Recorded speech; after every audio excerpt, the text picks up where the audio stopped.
Hello my friends, today I wanted to do a little bit of talking about the future, and it is good. I just wanted a place that I could lay down my thoughts about what is going on both in the near term and the long term of GiantGrantGames. So I'm going to split the topics into 3 sections, and I will provide chapter markers, is that what they're called? Yeah, chapter markers, so that you can skip around to whatever you want. First, we're going to talk about the main channel and things that I've been doing behind the scenes recently to improve myself as a whole for the long term. Then we're going to talk about custom campaign stuff and the archives and all that kind of stuff, probably Twitch as well. And then we'll talk about Stormgate and my planned approach to what is going to be a pretty big paradigm shift. Before we start, I wanted to say that this is the first time in almost 3 years of being a content creator that I have actually felt confident about content production, which is weird. I'm not like 100% happy with the way that everything is, but I have a very direct vision in my head of where I want to take the various aspects of things and how I can improve them so that they're good.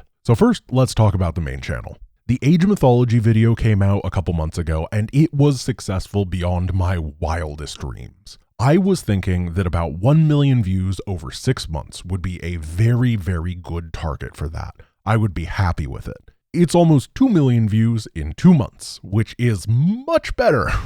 This is really good because it pretty drastically expands the amount of content that I can actually make on the main channel. The reception to that video was incredible. Everyone was very nice about it. It seems like people in general really enjoyed it and want more stuff like that. By no means am I becoming a video essay channel for 3.5 hours every couple months, but it will be in the rotation of things that I'm making for the channel. Currently, I'm working on 2 different main channel videos. Specifically, I was making one and then I kind of put it on the back burner so I could work on another one a bit. I'm also dabbling ideas for a third, as Subsorian knows because I keep DMing him questions. In fact, I have just a lot of ideas about stuff to make right now, and this is the first time that has ever happened. I've traditionally had a really big issue where I would pump a video out and then release it, and then it's, okay, I have to figure out what I'm doing next. And it was really, really stressful. But right now, I have the entire year planned out on the main channel, and it's a bold production schedule, which means that it might be more than the year. So basically, there's been a little bit of radio silence on that channel because I've been setting up to just start knocking balls out of the park. If you don't know baseball, that is not a very good metaphor. But you know what? I'm going to assume you're all baseballers.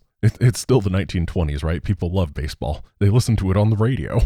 In that mix, I'm also doing some technical stuff such as switching video editors to DaVinci Resolve, which is an incredibly powerful tool, but it works different than traditional editors in some aspects. This is hopefully going to allow me to create some pretty darn cool stuff in the future, much more quickly than before, but there's always a learning curve that slows stuff down in the short term. The main channel is kind of looking like it's going to be a 3-way mix between some challenge runs, some RTS like discussion stuff in the same way as the Age of Mythology video or the Starship Troopers review, and then some experimental videos. I have what I think are some really fun ideas that are either going to be absolute bangers or complete failures.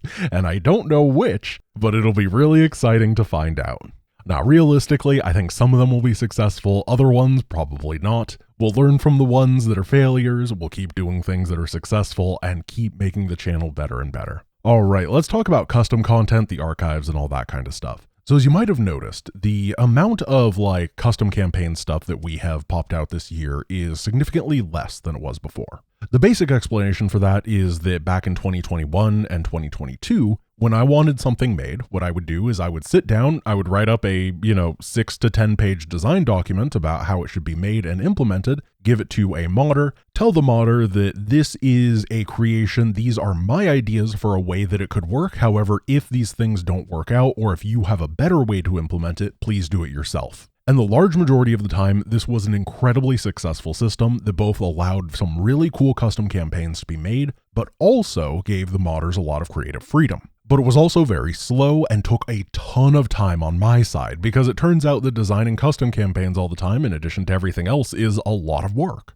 So I decided that I was going to try a more mass production style focus, where I would effectively cast out the net, say, hey, who wants to make something? Pitch me your ideas. And then if the ideas were good and they had they could prove that they have the ability to mod stuff, I would give them an offer, and if they completed the custom campaign, then they would get that bounty. This just caused complete and total chaos. First of all, the number of people that signed up for stuff, insanely high. Like, I got contacted by about a bajillion million people. And then the large majority of them I talked to exactly once was like, hey, could you bring me a prototype or show off something? Or, I'd be like, hey, this is a cool idea. Why don't you start working on it? And I would never hear from them again. It didn't help that I was knee-deep in the production of the Age Mythology video at the same time. I was hoping that I wouldn't have to keep track of as much stuff with this system, but it turned out that I had to keep track of a lot more. In addition to that, I had an issue with what are effectively beggars. I had, over a couple months, probably about 30 or 40 people come to me with, hey, I built Wings of Liberty, but only the Firebat is a unit in it. Can I have $750? No. What? Why would... Oh.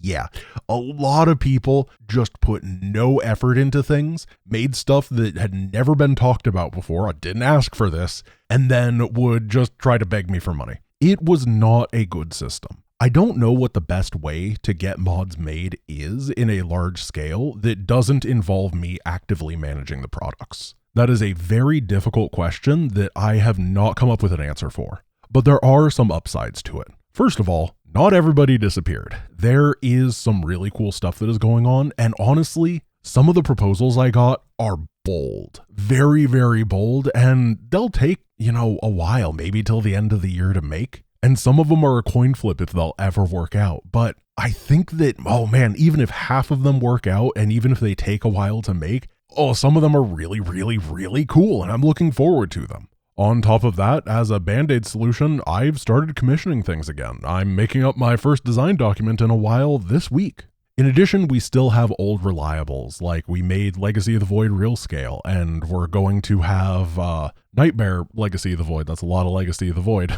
And also stuff like Synergy's Warcraft 3 and StarCraft 2 Azeroth Reborn series. These things are continuing to be made, and honestly, their quality has been incredible recently, even if the production rates are a bit slow. Remember, it's basically nobody's full-time job to make mods. And then there's been one final thing that I think is completely and totally reasonable. A lot of modders right now are looking at Stormgate as okay, this is when everything gets reset. Everything that I've done in StarCraft is effectively gone, because if that game is really successful, then people aren't going into the StarCraft client as much for custom campaigns. So a lot of modders right now are just taking a break. And that's completely and totally reasonable if you think about it, right? Like, even if you really like making mods, sometimes you have to go, all right, maybe it's not the correct thing to make a mod in a 13-year-old game that's going to be seen by a fraction of people because there's going to be a giant cutoff soon. I get it. I really do. So let's talk about that giant cutoff, Stormgate. I actually have an inkling that Stormgate is going to be a good game, but I'm also not willing to chain my existence to it. This is why I've been diversifying, particularly in the main channel. I'm not anchoring myself down to one specific thing. I want to be a little bit more broad, because that's really the only way that I can have my destiny be in my own hands. And frankly, this isn't a slight against Stormgate or anything. It does not matter what company or game developer or anything. I just want to make sure I'm in charge of my own future. However, as I said, I think that Stormgate will probably end up being a pretty good game. And if it ends up being a pretty good game that I find really enjoyable, I want to make sure that it is successful. RTS has honestly been having a bit of a resurgence in some ways recently, and if there is just a solid game, I think we can make some really cool stuff happen. I'm not saying that we're going to become the next Fortnite, but I think that there's a lot of room for growth, and there's a lot of potential too. So what do I plan to do, assuming Stormgate launches and the game is just awesome? Well,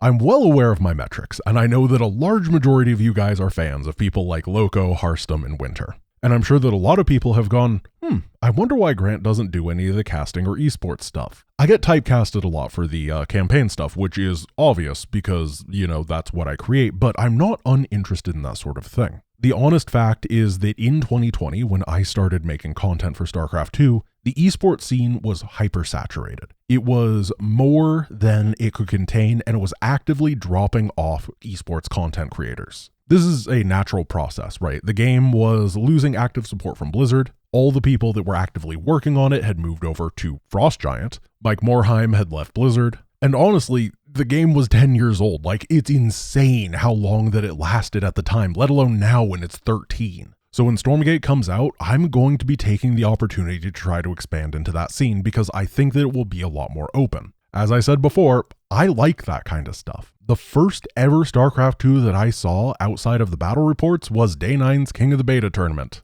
I don't talk about it a huge much, are you serious? I don't talk about it a huge much, but I have been involved watching all this kind of stuff since day one, and I really do enjoy it. And I want to be able to continue what I'm doing right now, but I also want to expand things into that area. That is to say, this will not change the content that I'm currently doing. It is not going to change the content that is on the main channel. It is going to be something in addition to everything else, because when Stormgate comes out, I'm going hard. The thing is, if this game is good, I don't just want to be a content creator in it. I want to be the best content creator that I can possibly be. I always find one of the biggest hurdles with my content being that I just came into the scene so late. Stormgate is potentially an opportunity for me to get on the ground floor of something that is new and exciting. My end goal of what I want all of my content to be is a fun, wholesome stepping stone into the wider world of RTS for new players. A place where every single aspect of it can be celebrated and just showcase how cool it is. And I'd also like it to be able to be a retreat, a place that the people that are going super hardcore can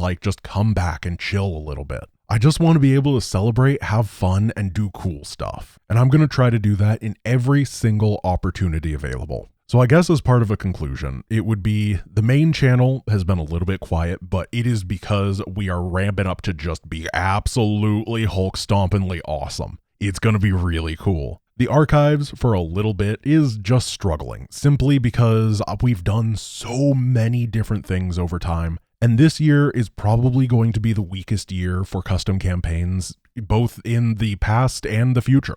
Which is okay, as long as we know that that is going to happen and we are prepared for that future. And then for Stormgate, well, I think that sometimes in life it is really fun to just see exactly what you're capable of. See if you go 110% and just try to make as much cool and awesome stuff as possible. So that's what I'm going to do. And I think it's going to be fun. I don't know exactly what things are going to look like on the other side, but I have a very good feeling about things, and I'm just excited. So thank you for watching. I think that the rest of this year is going to be pretty cool. I think that the years to come are going to be absolutely amazing. I'm going to continue to improve and learn and grow myself. I never want to be stagnant, mainly because I probably have ADHD and I get bored. I want to keep growing, I want to keep improving, but I want to do it in my own way. I don't want to copy other people. I instead just want to be Grant. So thank you for watching. I hope you have a wonderful rest of your day, and I will see you soon. Peace.